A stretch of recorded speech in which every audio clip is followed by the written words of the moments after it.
phone ini dia harus kebaca sama kita. Jadi kalau Anda nanti naruh gambar di kertas, coba di print sekali 2 kali. Kalau Anda nggak bisa baca tulisan di dalam gambar itu berarti kurang gede gambarnya. Gitu. Karena kalau di dalam interface antar muka kita perlu tahu tampilannya seperti apa. Nah, kemudian tampilan home screen, bla bla bla dan seterusnya, jenis pembayaran.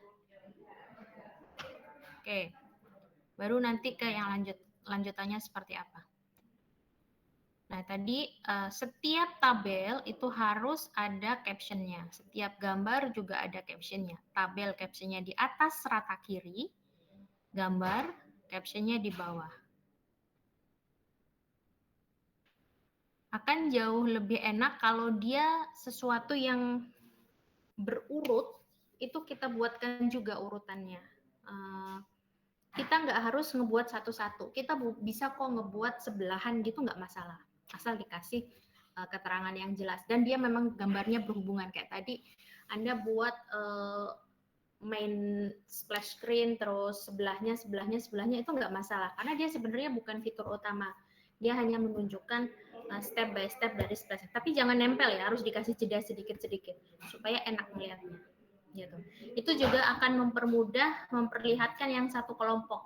Tadi yang memang berdekatan dan kelompok gambarnya itu Anda bisa naruh, misal gini proses pembelian, Anda bisa naruh step by step proses pembelian, dia milih barang, masuk ke keranjang, bayar, dan seterusnya. Kira-kira gitu. Itu supaya mempermudah supaya tampilannya nggak terlalu banyak ini. Lebih rapi. Oke, use case diagram dan seterusnya. Nah, hari ini saya pengen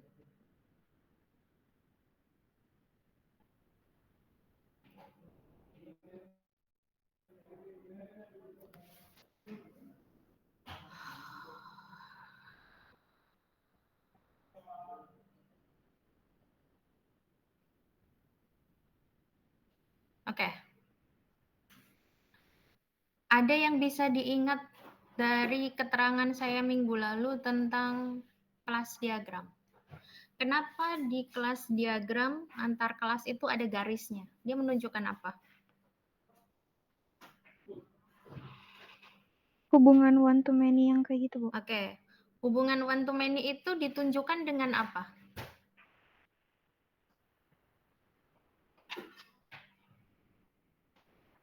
Primary key-nya, Bu. Primary key dan foreign key. Jadi, kalau Anda punya dua tabel, ya, kalau Anda punya dua tabel, Anda buat garis, terus tidak ada primary key dan foreign key yang berhubungan, Anda nggak perlu ngasih garis. Prinsipnya gitu. Kalau Anda di situ ngasih garis, berarti harus ada something yang berhubungan. Contoh nih, Anda nulis di sini kode barang, data barang berhubungan sama penjual. Apa yang bikin dia berhubungan? Primary key, foreign key apa?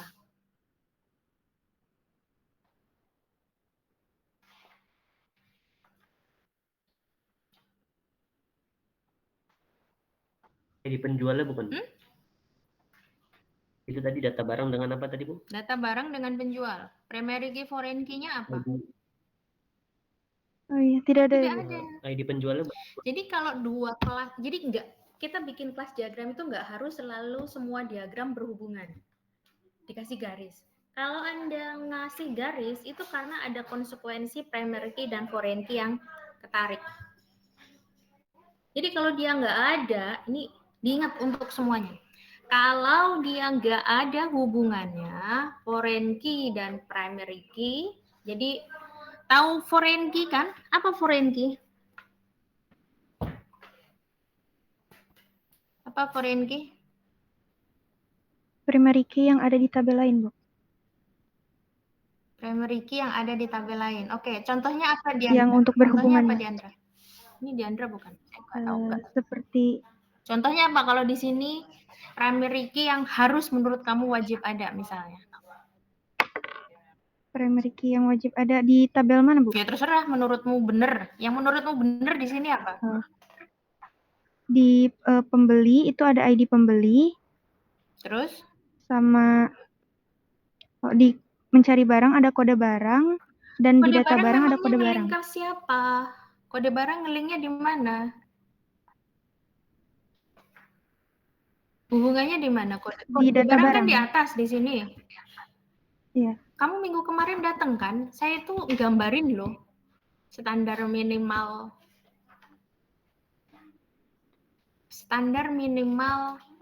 kalau penjualan itu seperti apa. Mencari barang sama data barang ini ada nggak hubungannya? Ada nggak garisnya? Oh, iya. Sepertinya kelas diagramnya salah masukin, Bu. Oh, salah masukin. Yang benar yang mana? Iya. Ada di laptop, Bu, tapi ini Diandra masih di kampus, Bu. Ini tidak berubah dari revisi yang kemarin Iya. saya minta. Jadi tidak ada Iya, sama salah sekali masukin. revisi yang seharusnya. Saya randomly ngambil nih. Kelompoknya siapa nih? Kelompoknya Ahadiyat, kelompok berapa? Kelompok 8, Bu. Apa harus dikasih versi terbaru? Tulis aja versi 1 gitu atau versi 2. Nanti terbaru, baru banget gitu. Jangan terbiasa ngasih definisi gitu pakai ini. Kalau di pengembangan software itu kan version itu dia biasanya pakai angka 1, versi 1. Kalau Anda sublo perubahannya dikit 1, nanti 1, 2, 1, 3, 1, 4 gitu. Jadi orang tahu versi yang ini. Nanti kan kayak versi final 1, final 2, final 3 agak enak kalau final 1. Itu versi final banget gitu. Insya Allah final. Nah, itu yang terbaru yang mana nggak kelihatan. Jadi biasakan dia pakai nomor. Ini kan di sini sudah ada ya. Di sini Anda ada nih revisi A. Kapan nomor revisi? Nah, kita belajar di situ. Jadi jangan pakai keterangan itu lagi.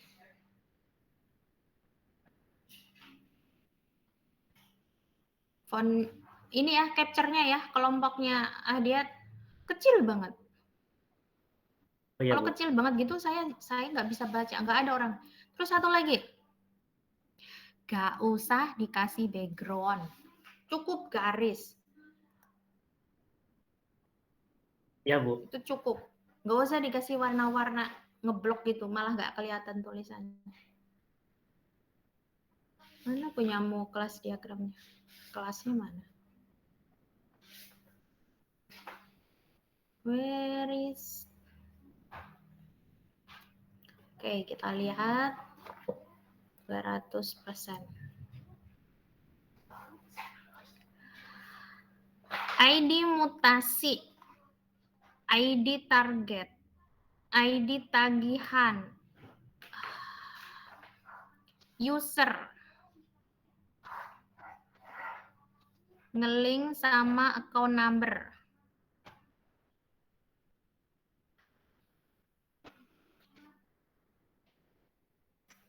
ID saldo.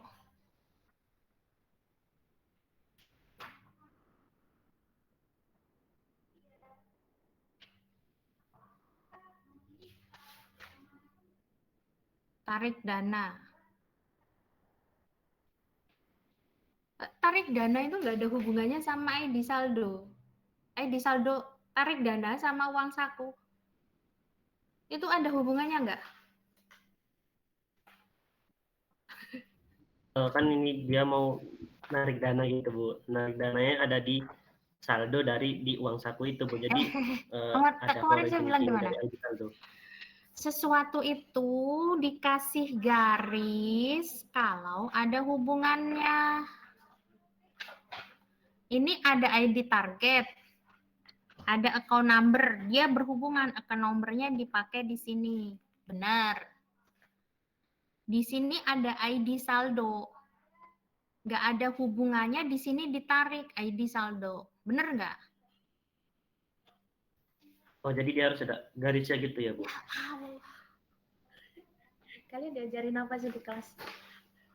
Di kelas database diajarinnya. Kemarin saya bilang, sesuatu dikasih garis itu kalau ada yang diambil dari yang A ke B. Kalau nggak ada yang diambil, nggak usah ditarik garis. Kalau di situ ada kamu ngambil ID saldo menurut kamu, kamu ambil di sini, maka dia harus ditarik garis. Gitu. Ya Bu, siap. Ini kamu kalau dengan cara kayak gini, saldo yang di sini, kalau dia dipaksakan, jadi kayak kemarin saya ngasih, balik lagi ya, saya ngasih visual paradigmnya masih hidup nggak nih? Ini cuma 30 hari kemarin.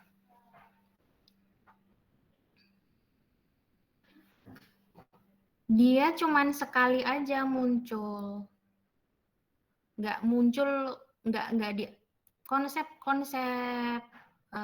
primary key dan foreign key ini diambil supaya kita nggak berkali-kali menginputkan sesuatu.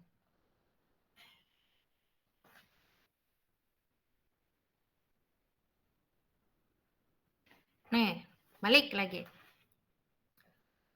Kenapa kode prodi dengan mahasiswa itu ada garis? Karena di sini ada kode prodi yang diambil menjadi foreign key di sini. Nih, ini ada kode prodi. Ini ada kode prodi. Nah, lokasi sama mahasiswa itu nggak ada garisnya, ya kan? Nggak ada garisnya lokasi sama mahasiswa. Karena memang tidak ada field yang ada di sini, nggak ada di sini, field yang ada di sini, nggak ada di sini.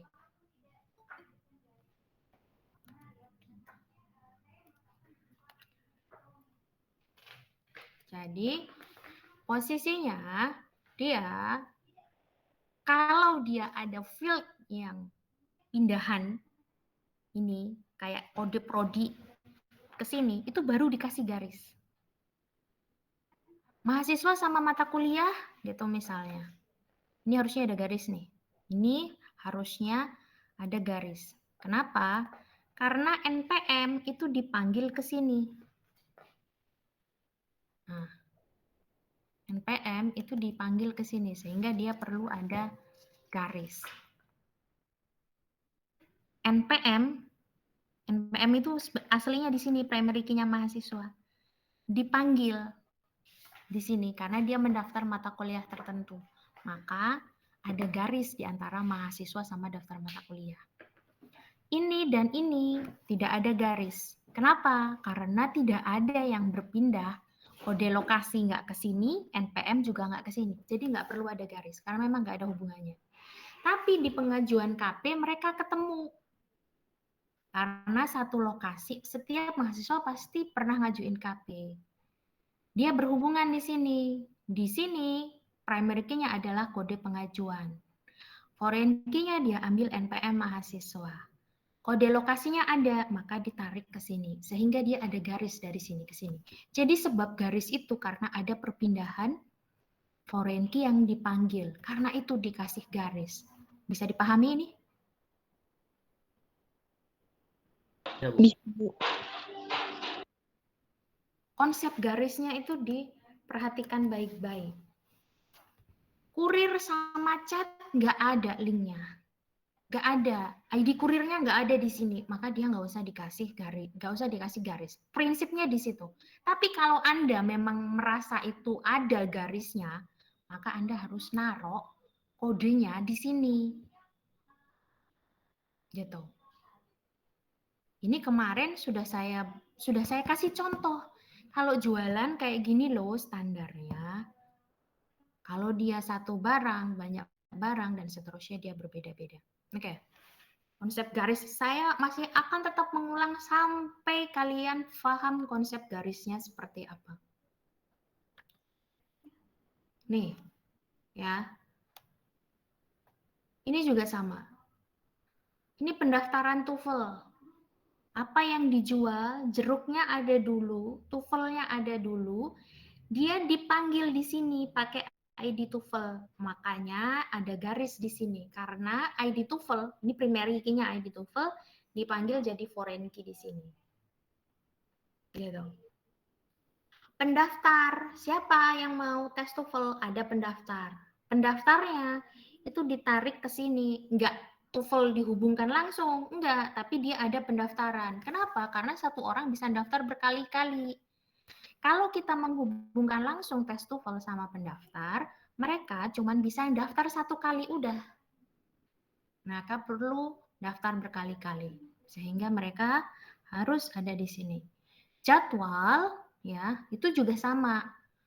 Mereka nggak bisa dong asal ada slotnya. Satu jam itu cuma bisa 40 mahasiswa. Maka ketemulah mereka semua di pendaftaran. Setelah itu baru dibuatkan hasilnya. Panggil apanya? Oh, ID pendaftaran. Ya, ID pendaftarannya apa, nilai listening, structure readingnya apa, status sertifikatnya apa, nomor sertifikatnya apa, udah jadi. Jadi, perlu hubungan-hubungan itu untuk bisa memasukkan data-data sebuah database, kelas diagram. Anda perlu itu. Ya, ini yang kesekian kalinya. Saya nggak berharap besok saya ketemu lagi dengan kesalahan ini. Konsep pesanan, ya konsepnya sama. Ini kemarin udah saya jelasin soalnya panjang lebar yang di kelompoknya Diandra. Kalau Anda jualan itu kayak apa tabel database-nya. Jadi kalau dijelasin sesuatu itu di capture, dipoto kalau perlu. Jadi nggak menguap ilmunya. Langsung diimplementasikan. Oke, next-nya saya akan minta Anda bikin activity diagram untuk besok. Saya nggak mau dengar besok Anda masih mengerjakan. Jadi malam ini kalian harus selesai. Besok semuanya harus mengumpulkan activity diagram dan perbaikan kelas diagram. Ditaruhnya sebelum kelas diagram. Jadi sebelum kelas diagram, buatlah namanya activity diagram. Activity diagram ini biasanya jumlahnya minimal sama dengan use case.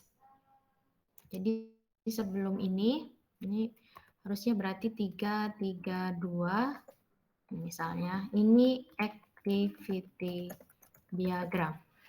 Activity diagram ini sebenarnya mirip dengan tahapan di use case skenario. Saya akan nunjukin salah satu contohnya.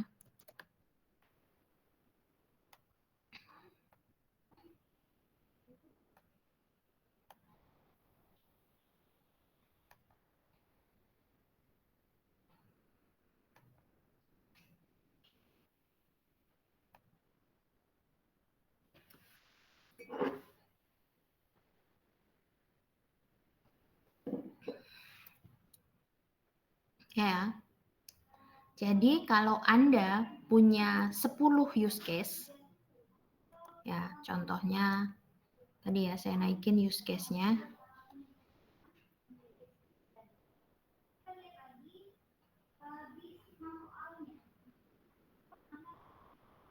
Misalnya Anda punya 1, 2, 3, 4, 5, 6, 7, 8, 9, 10, 11 use case, maka minimal Anda akan punya 11 activity diagram. Contohnya bentuknya adalah seperti ini. Ya. Contohnya adalah saya buat 200%.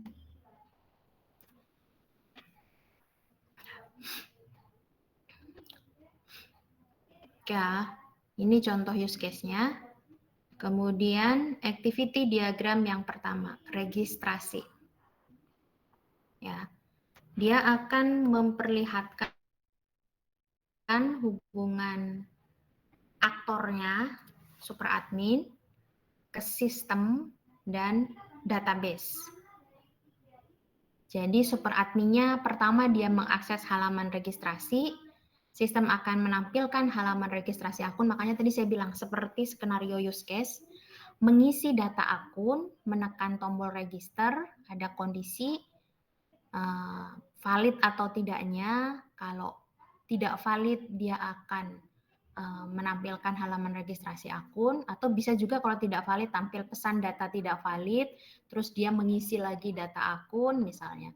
Jadi logikanya nanti akan sama seperti ketika Anda membuka sesuatu. Kalau dia klik sesuatu, dia nanti akan muncul apa, dia nanti akan ngapain lagi, dan seterusnya. Kemudian dia menyimpan data akun, menampilkan informasi akun berhasil terdaftar. Selesai. Ini activity diagram. Jadi kalau Anda punya 11 use case, Anda akan punya 11 activity untuk masing-masing use case. Jadi mirip seperti stepnya skenario sistem, tapi ini bentuknya diagram. Silakan di-capture.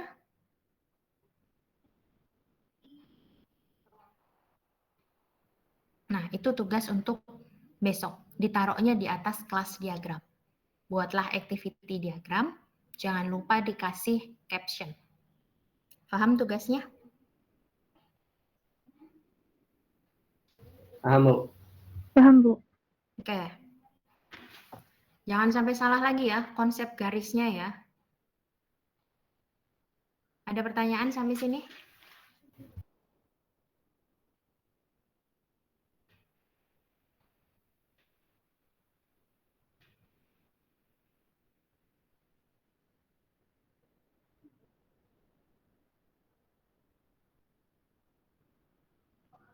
Nggak ada?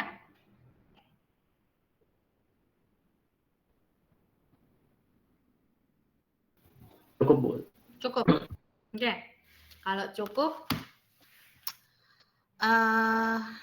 kita ketemu lagi seperti biasa besok jam 9.20. Mudah-mudahan nggak ada halangan seperti tadi. Kita akan bahas per kelompok. Usahakan tadi konsep kelas diagramnya. Dia berhubungan kalau ada something yang berpindah dari primary key, foreign key, dan seterusnya. Sambil browsing. Ya, aplikasi yang Anda buat itu bukan yang pertama di dunia ini. Ada banyak sekali contohnya. Mereka pasti punya kelas diagram.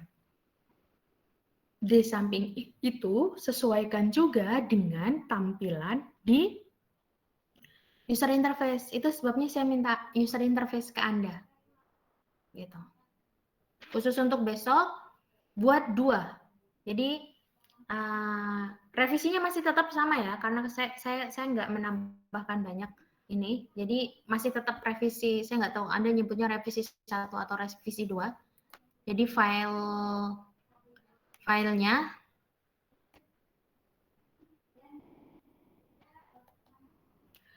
filenya tetap yang ini. Filenya tetap yang ini ya. Tapi ditambah kelas diagram, terus ditambah activity diagram, jangan lupa caption, typo, dan seterusnya. Kemudian dibuat PDF-nya juga. Jadi ada 2 versi. Besok yang dimasukin versi docx dan versi PDF. Bisa ya? Perhatikan, revisi juga kelas diagramnya yang tadi. Konsep hubungan antar garisnya. Kita akan bahas, jadi Anda nggak ada ceritanya besok belum ada yang narok versi PDF dan versi docx yang baru. Harus selesai hari ini. 9.20 kita bahas. Ini kalau yang nggak mau ngerjain teman kelompoknya akan ketemu problem lagi pada saat nanti UAS. Yang rugi Anda sendiri. Jadi kalau Anda sekarang nggak memaksakan diri untuk belajar ini, Anda akan rugi sendiri pada saat UAS karena nggak ngerti apa yang dikerjain sebenarnya. Oke, baik. Kalau tidak ada pertanyaan, saya cukupkan sampai di sini. Kapan?